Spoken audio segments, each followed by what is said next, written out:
Let's be real, most HR professionals are stuck asking for permission when they should be kicking down doors and demanding a seat at the table. But what if I told you there's a 40-year HR veteran who's been living this reality for decades?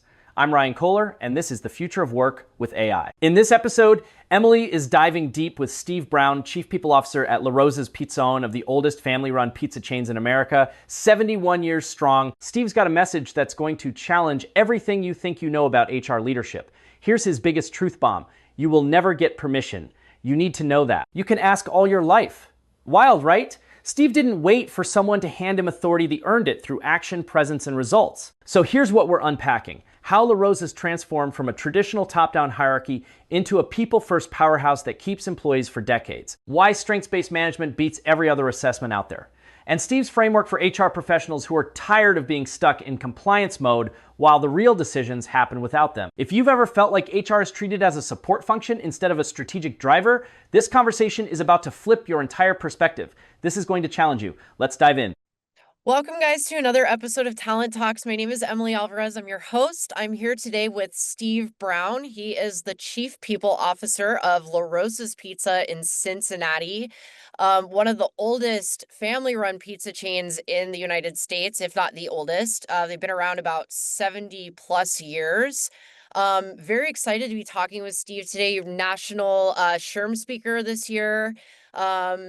Have 3 books that you've written, been in the HR space, HR tech space a long time. And basically a very straightforward, candid dude. I'm really excited to talk to you today about LaRosa, the company culture at LaRosa. And so I figured we'd dive right in. Thanks for being here, Steve. Hi, Emily. Thanks for having me. It's Yeah, great to be with you. I thank you. think it's going to be a lot of fun. Yeah, absolutely. So Steve, tell me about your background. You have been in the game, the HR game, HR tech game now, which is probably an extension of how you started because tech's kind of been, introduced in big ways in the picture of HR probably in the last like 10 to 15 years primarily. So tell us a little bit about the background. Well, I kind of outdate HR tech by 30 years. Right.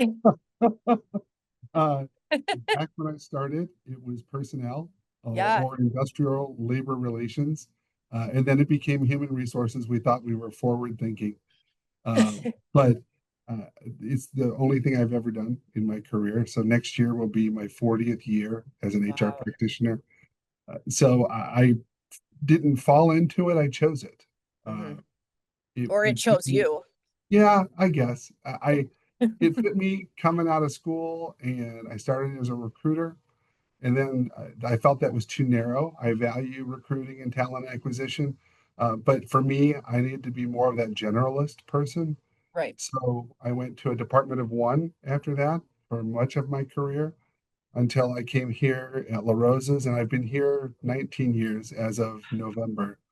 That's And amazing. coming here, I grew from director of HRs to chief people officer. It's amazing. Almost 20 years at LaRosa, that longevity.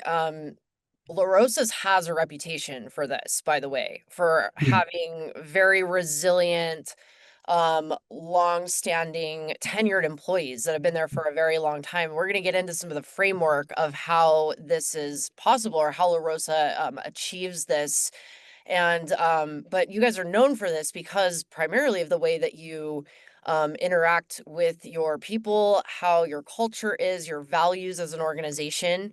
One of the topics that you went over at SHRM, Stephen, I think this plays really interestingly into your culture as a company.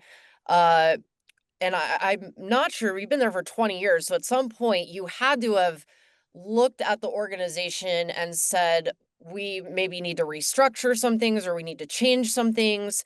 Um, One of your topics was deconstructing how we practice and move organizations forward, right? 20 years at a company, you've had to seen a lot of changes happen, a lot of movement, right? A lot of agility.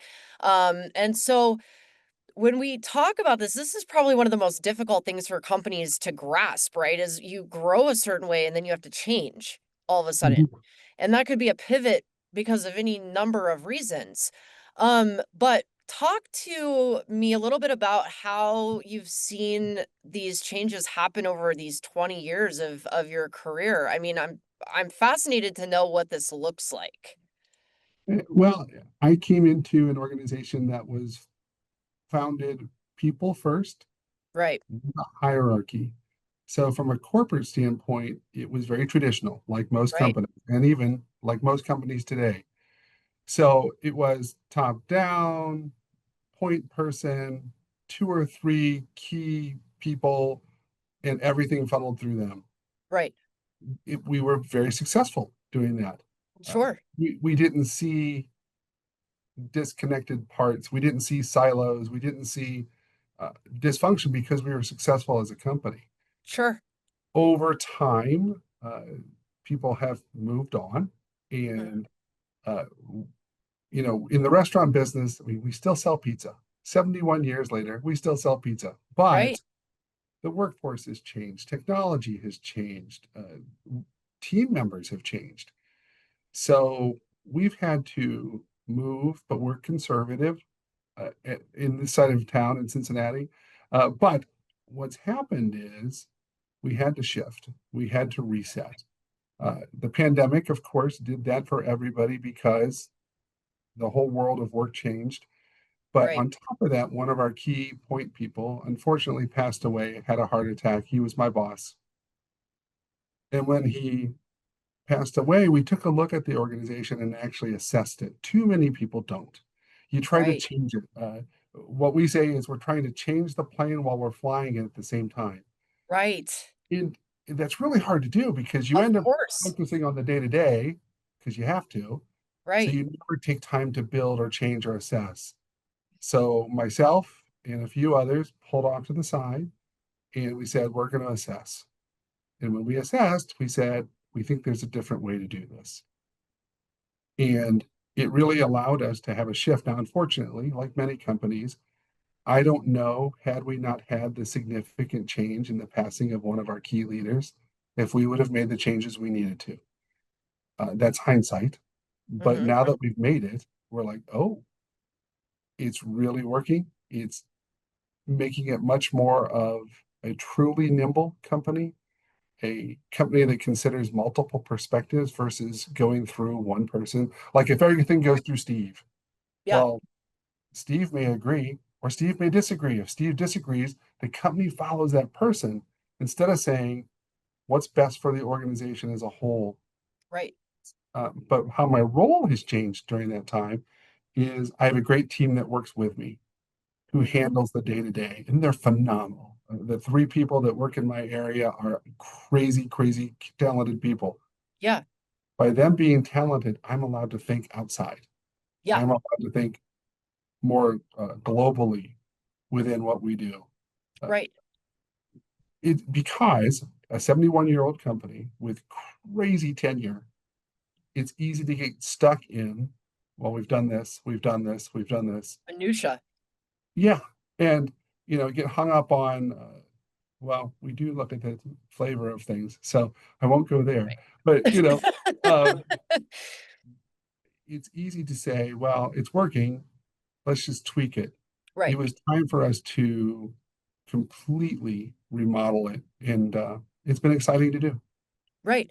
And I love what you said. Well, first, my condolences to the your boss that passed away. That's a very difficult thing to go through in a company when a key member like that is no longer in. But what you said was very interesting because I think when that happens, it causes an organization. Well, at first, it causes people to become very introspective. I believe which is where it should start. It should start with us. And we become introspective. How can we, what are we doing in our lives? What are we doing with purpose? What are we doing with meaning? What are we doing with intention? Is it Mhm. working? Is it not working? Should we make changes? Should we not? What's good for the greater good? What's good for the goose is good for the gander, that old adage. But sometimes it takes a big disruption like that. And usually it does, right? Usually it takes a big disruption, like tech AI coming in, or Yes.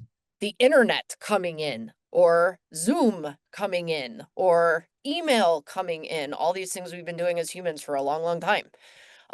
So really it causes that. And what's interesting is it becomes an opportunity, which a lot of organizations don't get, but if they do get that opportunity to make a big change at once, that might be the opportunity to do that. Um, on the flip side of that, it's okay to make small organizational changes at a time. You know, Yes. not eat the whole whale in one bite, because that's how people get burned out and overwhelmed. Or people lose that buy-in sense because they don't understand what's going on, or they, transparency gets lost. But I think what you said is so vital, because it allowed your team, your company, to look at things through a different lens and Right. say, this may be working because it's stable now, but it won't be stable maybe 5 years from now. And that's how every HR practitioner should be thinking. It might be good now, but is it going to be okay 5 years from now? Right. Right. Probably No, not. I think you're spot on. What's interesting, and I like how you said it, the circumstance made us make a big shift. The implementation and execution of that has taken 5 years. Yeah, So it's measured change, because measured change is sustainable. What we used to do in the past, like everybody, is program of the month or program of the year, right. and and we call it some cool acronym that resulted in pizza type stuff. Yeah, yeah, And we couldn't sustain it. We didn't have the energy for it. We didn't have the temperament for it. Our culture didn't match it.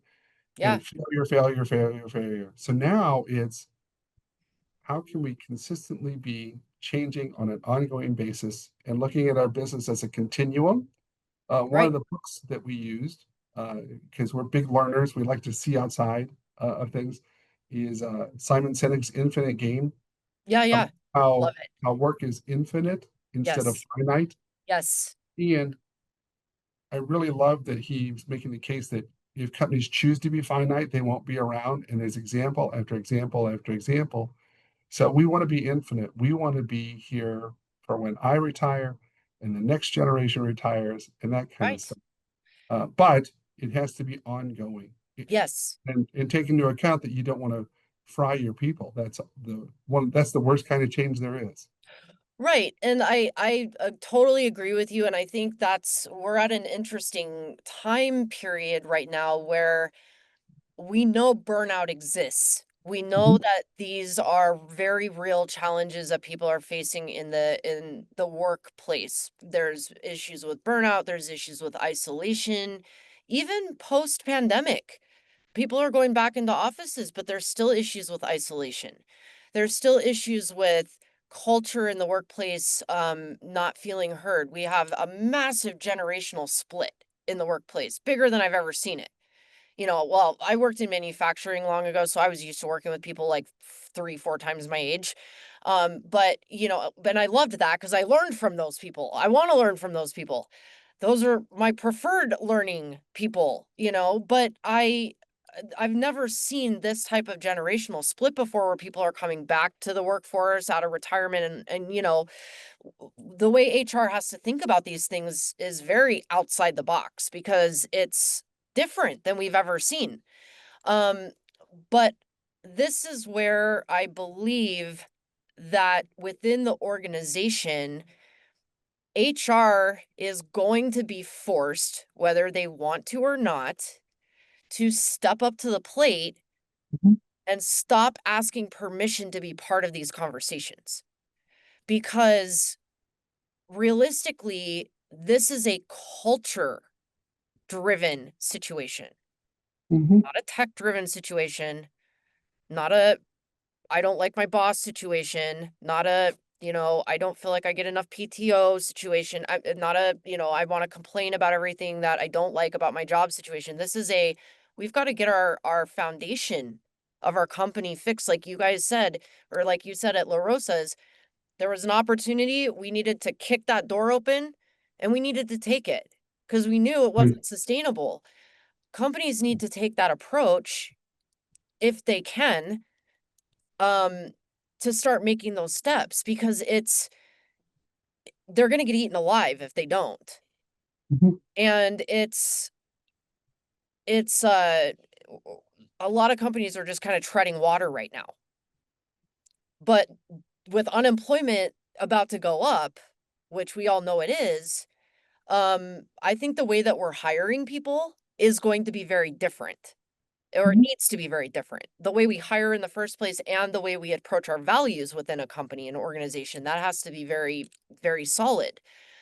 Which you guys use a very different method when you guys work with employees, right? Because you are very people first, clearly, but you're people first in a different way because you don't really go by job titles or job descriptions or like I'm the CEO. I mean, you have titles, but it really it's about strengths. Yes, And you use yes, Strengths Finder for we this. do. We use strengths finders, and what we're trying to do, something I thought was very interesting when you talk about how HR has changed. Uh, we look at talent when you get hired as a recruiter or a TA professional, but once someone comes to work, you're no longer talented. You're no longer treated that way. Right. Yeah, we don't do that. We know that the talent starts before whatever you bring into the organization. Then, when you get a chance to usually use it, then we want to look at it from a strengths base because every other type of assessment out there is comparative and it focuses on what's wrong versus what's right. Right. And if somebody really wants to step into the world of DEIB, here it is. We're different. So work on it that way. Don't Yeah. try to make everybody the same, not just for all the categories and stuff, but since we're different and we have different strengths, what does Emily bring? What does Steve bring? What does Michael bring? What does Shauna bring? Those are the types of things we want to do. And if we have strengths, we can do it. The other piece that we're trying, which I know a lot of HR people choose not to do, and I want to say one thing about permission in a second. Um, we look at you for you. So we don't have a collective approach to assessment or performance management or job descriptions. We have roles and responsibilities, Right. how you contribute, and you're expected to add value and perform. Right. Pretty Pretty simple. straightforward. And it allows people to go, oh, I can do that. Yeah. And if I don't know how to do that, can we help you learn how to do that? Where are you not clear? So we Right. have 1+1 meetings with people. We meet at different times with different people. It's not always boss subordinate. Peer We're to getting peer. away from all, yeah, Yeah. we're getting away from the linear look at companies. It doesn't work for us. And Right. honestly, I don't think it Doesn't works for work many for organizations. most people. Yeah. Right. But for our peers in HR, you will never get permission. You need to know that. You can ask all your life.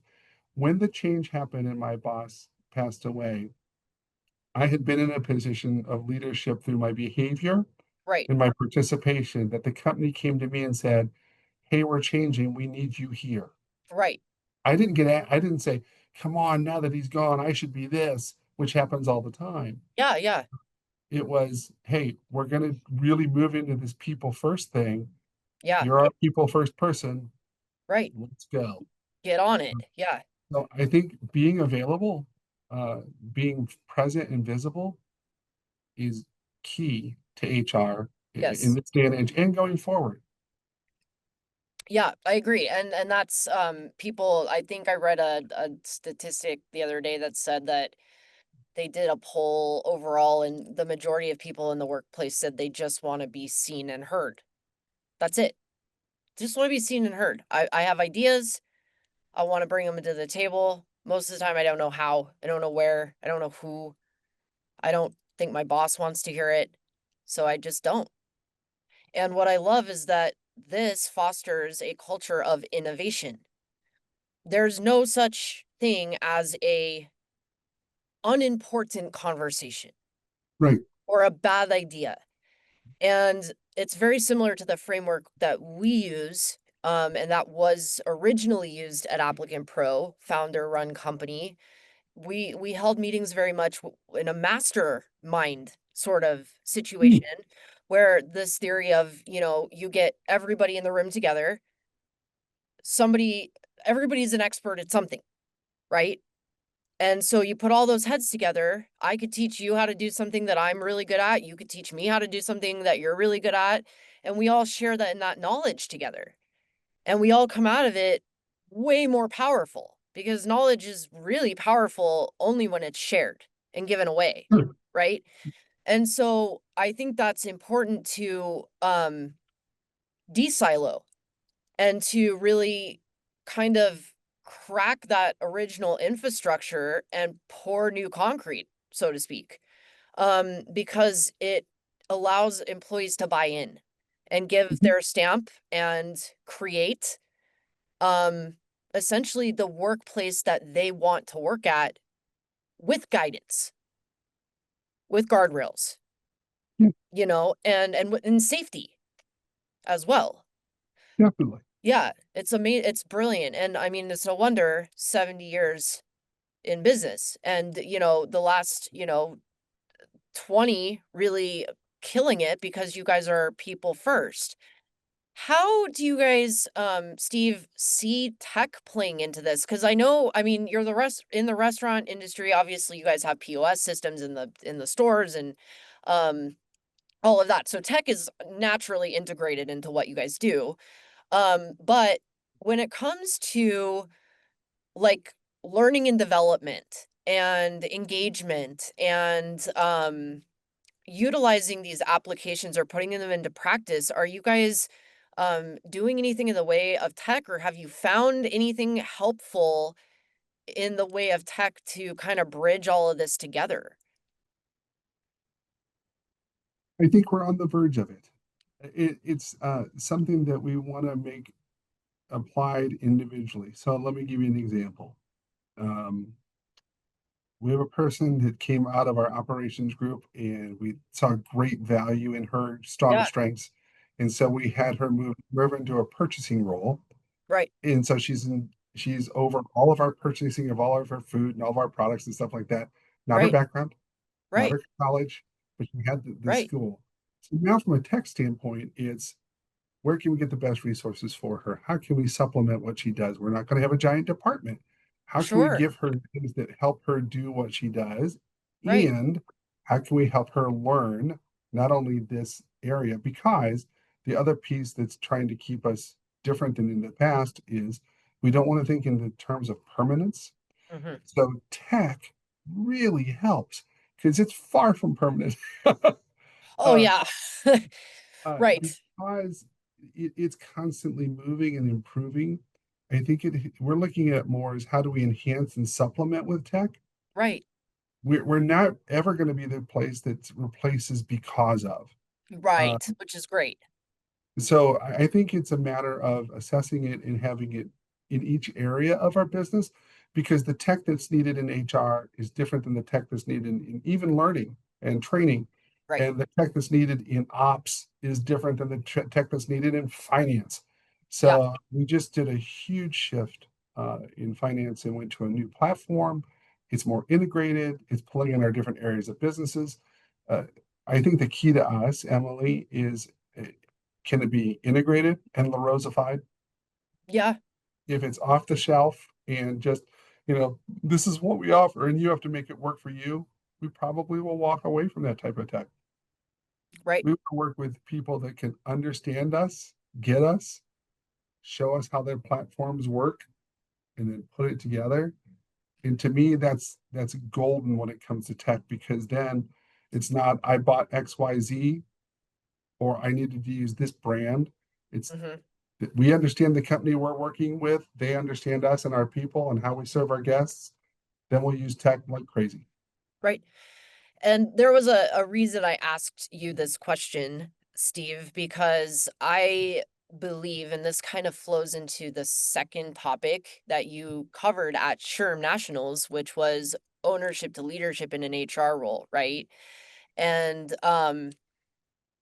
HR being involved in an organization throughout, or integrated throughout, not just being a support function in leadership, and being really growing a backbone. So like what we're talking about, not asking for permission, like get your butt in the door and like start making some noise, because like you got to get in on this conversation.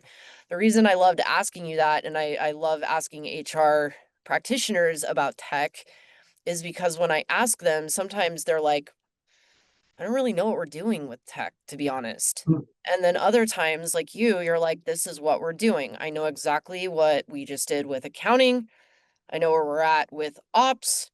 They were going to have to use it differently.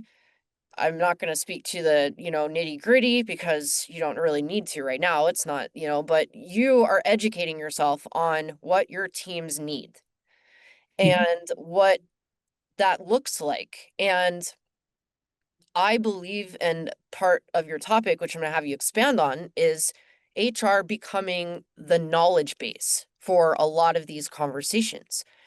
You don't necessarily have to know how to become a prompt engineer or a context engineer, as I'm seeing it called in the rags now.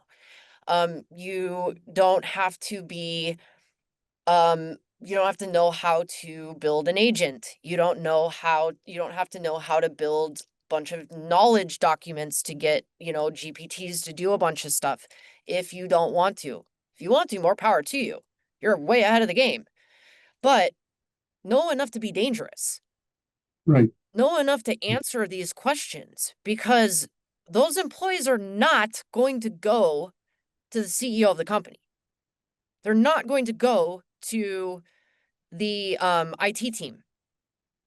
They're going to come to either their manager, who probably is not going to be able to answer their questions either. And they're probably going to be afraid of that. So where do you think they're going to go? HR. Am I Yeah. going to lose my job? Right. Am I being replaced by a robot? That's an HR question. Yeah, it is. I think we have to look at it as HR professionals is how do we equip our people to perform? Mm-hmm. So equipping people is a lot different than buying software. Yeah. Equipping people is a lot different than, you asked earlier about my career path. Right. We started with manila folders. There weren't computers. There Right. weren't laptops. There weren't, Right. the AI was, I started before the internet. And it sounds like this old man. But here's the thing, in all of it, in that entire time, there's always been people. Right. So now it's instead of being afraid of what's out there, how do I equip you to do this best? Now, if something supplements and does so much of your job, we have a call center Mm-hmm. and we take people's, suggestions, inputs, complaints, and all that kind of Sure. stuff. And there's tons of software out there that says I hit a button or I do a chat bot or I have a AI response system. Right. We go, that's great. We're going to have them do some of that, but I'm going to have you do this. Right. So it's not one for another. Now, if something completely eliminates something, that's a whole different thing. But with us not knowing the business, with us only staying in our lane of compliance, all the stuff that we should know, Right. not forsaking it, but if we just keep staying in our little area, we can be replaced too. So why? Yes. Why not say, this is how we're going to contribute? This is how we're going to integrate. This is our expectation of integration. Right. Uh, it's funny, we want to integrate tech, but we don't want to integrate people. Doesn't make sense. I think you No. should integrate both and then see how it goes. Right. But too often, a lot of people are very prescriptive about this, in that you can't be. You have to be able to say, this works for Emily Yep. in her role, and this is how she contributes. And in 2 years, when it changes again, what are we doing?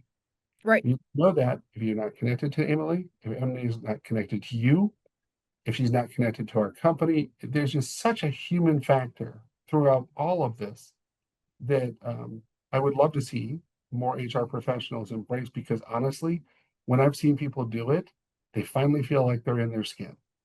Right.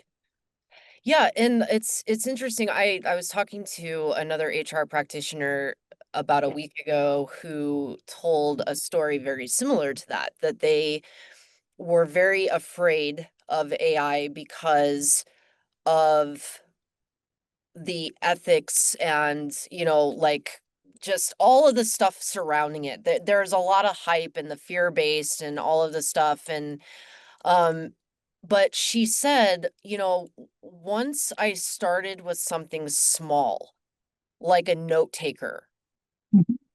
I had no idea that this type of stuff was AI. I had no idea it could do this kind of stuff. I thought it was like, you know, taking people's identity and like, this doing these things. And it's surely capable of doing nefarious things if you do that. But I've said this, that the tech is always tertiary for me. It starts with an individual, then it's human to human connection, then it's human to tech. But we're humans still building the tech. So really the tech is not the problem. It's getting the foundational stuff fixed and then we build off of that, but it's still that human to human element. And I think you're right. It needs to be created in a way that is for the people that it's intended to be used by. And HR, um she said, she was like, I now feel like I can do my job more efficiently. And I feel like I can help so many more people at my company when, if I can't go to a meeting, I can read my notes back. I know what happened. I can do all these things. Um, I can, write emails with the content if I need to. I mean, like all these different things that she learned in a 10-minute conversation. And I think you're absolutely right. I think what this has the potential to do is empower people and also give people a sense of accomplishment, because there's a sense of autonomy that comes in here when you set this stuff up and you see it moving and you're like, wow, I didn't have to burn myself out further. This is like an answer to a lot of the things that have been weighing me down and preventing me from doing things that are really important in my job, which is people. Right. Well, Um, one of the things that's interesting is ever since people have been working, Emily, what they'll tell you is the thing they don't have the most is time. right, Like I mentioned, all of the old things I used to do. Back then, I didn't have time. right, And ironically, I have all this tech now, and I still don't have time. right, If we look at the new platforms that are coming out, what they give us is time. right. And the other ones did too. We're just so used to it. You Yeah, know, we have generations who came in now that never grew up without tech. right, So to say, hey, we're going to take a step back because we just want to be a little more rudimentary. Well, that's silly. right, It's not relevant. So embracing what's coming out, understand how it applies, allow the time that you save. I went out to AI and I said, hey, I have a question about a beneficiary form. I know this is a terrible, easy example, right, but I said, right, I need a beneficiary form. And then said, could you make me one? Boom, done. right, Then I took it, copied it, wrote it for us. So it's a framework of things. right, Uh, we I remember when social media came out, we had this huge push by attorneys, HR professionals, SHRM, clamp, clamp, clamp, ethics, ethics, all this crazy stuff. While people are on their phones going, hey, you know what they're doing? Hey, isn't this funny? The same thing's happening. It, right. it's there's no reason you should always be cautious and informed. That's true and all the time. This is not new. Um, It's we can so make this funny. work well. It's so funny you say that comment because when that whole joke happened with the Coldplay concert and the HR guy and all that. Okay. I feel bad even talking about this because it's perpetuating it. But like that was the most ridiculous display of humanity I've ever seen. People reposting that crap. Okay. But you want to talk about ethics. every HR person I know was reposting that image. And I'm like, you want to talk about ethics? Very I'm true. confused. Is this really about ethics? Because that, I don't think this is adding up. Right. And so let me ask you a candid question. Sure. All this hype around AI with HR, and people, because I mean, that's one of the industries that supposedly is predicted to have some fallout, which I don't think it will. I don't think HR is as in danger of like job loss as people think, because there is so much sensitive information in HR that you really can't feed that into AI right now. Like, I know this from an ethical standpoint, right? Mhm, mhm, Look what happened to Workday. Okay. There's a long way I feel like off from that. Too many biases, too many problems. mhm. I see issues. So my question is, what do you think is the real hang up when it comes to HR and AI in particular? Because I think I have a theory, but I don't know if it's going to align with what yours is. I have this. They seem to be, a lot of HR practitioners I talk to are very much against AI. They're like, I don't want to use it. I don't want to deal with it. They might use a note taker. They might use ChatGPT for like little things. They might use it in place of Google. They might get a wrong answer, but not even know they got a wrong answer because like Right. they have no idea the thing hallucinates all the time. But what do you think the hang up is with it? Anytime there's unknown or ambiguity, we question it and we think the worst. That's yeah, I think So, that's a big part of it. n- when you said earlier that something can be nefarious, almost everything has that side to it. Sure. Where I think the hangup is a lack of knowledge, a lack of understanding, a lack of application. Hmm. And a lot of the messaging that we're getting from the other side, from people who are bringing it to us, it's platform capability pricing.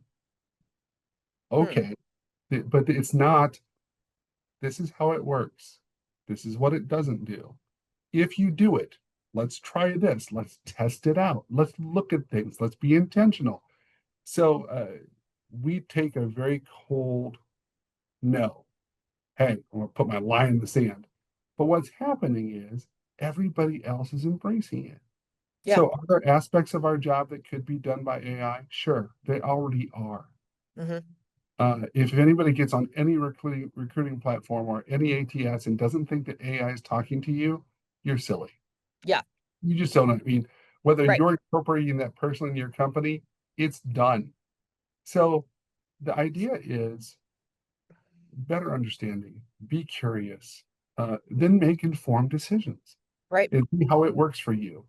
Yeah. We think it's going to be turning the keys over to this giant machine. No, no. Now, how is it going to be used? That's case by case, company by company. Yeah.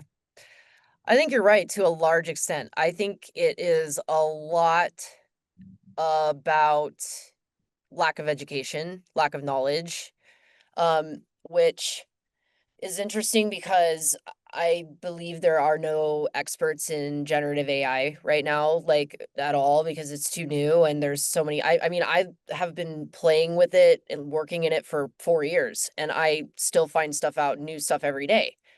And so, and then they switched versions, and now we have a new version that I am not a fan of. And so I went back to the other version that I like. Sorry to the developers, but yeah, I mean, it there's definitely a mechanism of fear of the unknown equals insert worst case scenario, sky is Mhm, falling, right? mhm. I think another part of it is set in ways. I think there is it's interesting working in HR as long or around HR as long as I have and talking with HR practitioners, and there's almost a like a badge of honor in doing things the long way. I've never seen it. I'm not sure what it is, but it's like we got to check. Maybe it's because it is such a um, sensitive industry as far as like information checking boxes, crossing every T, dotting every I, because you are dealing with potential legal situations if stuff goes wrong, and you are dealing with potential people's livelihoods and their lives and their families, and really sensitive stuff. Their social security numbers are sensitive enough, as it is. Their home address, that kind of thing. So I think it's almost I don't want to give up control of this, because it's like I'm protecting my nut, and I don't want to give anybody my nut, and it's almost like a maternal paternal instinct with Mhm. their people.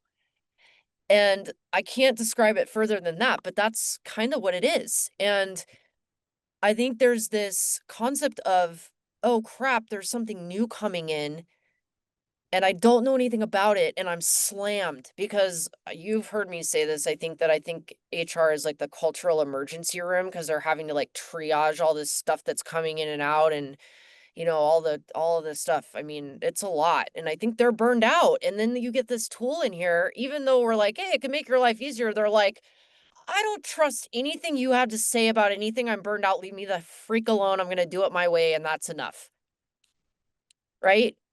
So I don't Yeah, know. I think, the whole idea, part of our training is to, limit the risks. Yeah, I think it's more, how do you view what you bring to the company? yeah, So if sure. there are tools that help us do better as an organization, if there's a new pepperoni that cost effective and that kind of stuff, we're going to Right, look at. right, So when you look at the business aspect of tech, the business aspect of people, instead of the ticks and talks and dots and T's, it never, it's part of it, but it's not what drives it. Too often it's right, been backwards. We've let the day to day and the minutia try to get up to the system. It's like getting permission. It will never get there. If right, you say, here's what our strategy is, here's how we're going to take a look at it, here are right. the steps we're going to take. And by the way, we're going to check it again and then start over. Yeah, Here's the new strategy. Here's the implementation. Too many HR people get rewarded and grow because they're fierce day-to-day people, and they hmm, should. You can be strategic and understand the day-to-day through being informed, being consulted, all kinds of different stuff. But it doesn't have to drive you. yeah. I process this form. I remember when we went to uh, electronic applications. Ooh. Fancy. Those are And fancy Mary goes, times. our ops people went, why are we doing this? I said, we could give your general managers 4 hours a day back. They said, do it. I'm in. Business reason, application. It's understanding how what you're doing affects the business, not Right, are you getting it done because you're in HR. It's a right. different mindset. Yeah. No, I agree with you, and that's totally correct. It's more of a critical thinking mindset, right? Yeah, More of a how can I leverage the tools I have to affect, again, what's good for the goose is good for the gander, but I'm not just thinking the gander as far as like I'm not thinking so myopically. I'm right. thinking organizationally, like you said earlier, globally. Yeah, And that's it's a tough mindset for a lot of people to grasp. It takes practice. It takes it takes courage. It takes a lot of courage to have that mindset, because sometimes, depending on the organization you're in, you don't know what you're walking into. sure. And some leaders, and I've experienced this, some leadership, even if they could be the most open-minded people to hearing this kind of stuff from a middle manager or an entry-level person or whoever the person is, but they may not have the audience. And HR and whoever, it's a tough thing, but then the lower level person thinks my manager's not listening to me. Right. That Right. happened to me at a company where I'm like the manager and the person's like, I got a great idea. And I go to management and they're like, I don't want to listen to you. I can't listen to you. Okay. And then my employee's like, you didn't even talk to anybody about it. I'm like, well, I did. I promise you I did. It's a vicious, but again, that's an example of a rot. There's something wrong in the culture of a company that does that, Right. that I think, squelches that. right. We want to have the type of environment that's open, Yep. considerate, Yeah. listening, Right. empathetic, and with the mindset that we're here to understand and learn. Yep. Not that everything's going to happen. Not that Right. if you bring something up, it automatically happens. My boss who passed away uh, said, "Man, you have a lot of ideas." And my current CEO said this. He goes, "You have a lot of ideas, and I like some of them." I go, "Okay," but I have an environment where I'm allowed to bring up ideas. So Right. I think if we model what we want to see in others, instead of saying, "I need to hear from you, Emily," you say, "Hey, Emily, I hear from you all the time." It's just flipping it around, giving it a Yeah. little softer edge to it, Yeah. and providing the environment and expectation that it's allowed. Hmm. We'll get all kinds of good stuff. Yeah. Yeah. Definitely agree. Um, this has been fantastic. I have loved having you on. Obviously LaRosa's amazing culture and it's been really special to hear about the organization, your people that work there. I mean, 20 years and the company speaks for itself with the balance of tradition and innovation and being people first and standing in that testament. I mean, I think the listeners will agree. So, Steve, thanks so much for being here. Again, multiple authors, books are available on Amazon. It's Steve Browne, Browne with an E on the end. sbrownehr.com is your website. And then you're on LinkedIn as well. Okay? Steve just dropped some serious wisdom, and I'm still processing 3 massive takeaways. First, stop asking for permission. Steve's right, you'll never get it. Instead, show up, be present, be visible, and earn your seat through your actions and results.